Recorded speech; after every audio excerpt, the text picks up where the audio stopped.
MKBHD is skeptical about Google I/O 2026, and I just want to talk to Marques for a second. I just first off, I want to say that I'm a huge fan of yours, MKBHD. Like, I love every last one of your videos. You've taught me so much. You've been an inspiration to me, and I really appreciate all of your input. You always kept it real, and I love that so much. But I just wanted to offer a different perspective on Google I/O and some of your skepticism that you may have. This is from a developer standpoint of things. I've been a front-end web developer for the last 12 years, and so I tend to have a different lens on the outlook of things. And some of your skepticism is 100% real. Like, you should have a little bit of skepticism when it comes to some of these things rolling out.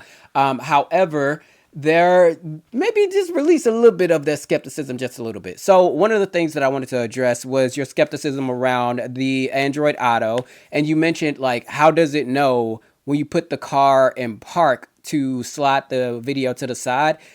Honestly, this is something that already exists. It's already out in the world. It's not something that they're inventing the wheel on. This is already technology that's installed in the car. So I don't know if you've had a vehicle that, you know, has like voice capabilities in it or anything like that. And whenever you're trying to set it up, it doesn't allow you to do that while you're driving. It automatically shuts it off. It's because the car knows the difference from park and drive, right? It automatically can sense that, but it also can automatically detect when you're going 0 miles per hour to 30 miles per hour. So it doesn't matter. It's technology that's built into the car, not necessarily the connection between your phone and the vehicle. So that connection point right there is going to exist within the vehicle itself and not necessarily a Bluetooth connection. So that's the skepticism part one that I wanted to kind of like debunk for you a little bit.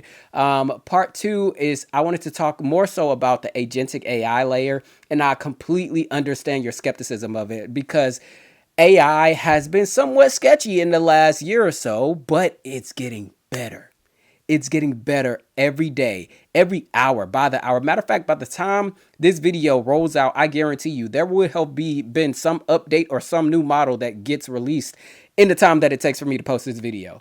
And I just wanted to tell you to kind of alleviate some of that skepticism that you have in that ticket purchasing demo that they gave. You got to understand that this is a use case and that they're demoing to a large variety of people.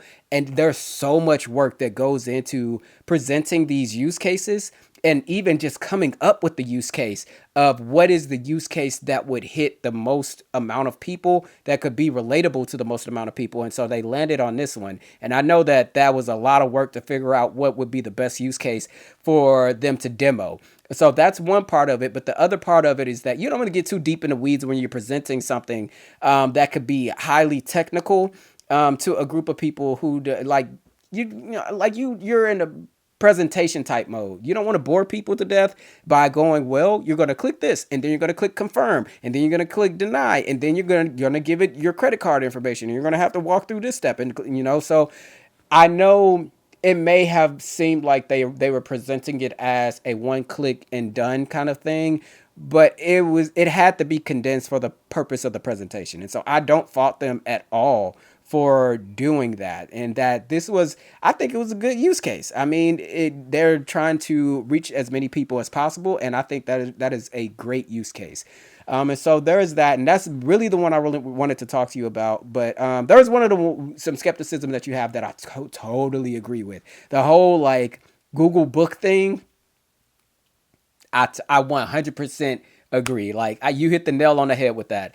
The Googlebook was just like, I don't know. It's a Chromebook. It's a Chromebook with a light bar. But anyway, so I just wanted to talk to you, and I hope you see this. Again, I am a huge, huge fan, and I hope one day we get to meet up, and I can like kind of discuss AI agentic stuff with you more. But I just wanted to alleviate some of that skepticism and give you the developer's outlook on this. So yeah. See you in the next video.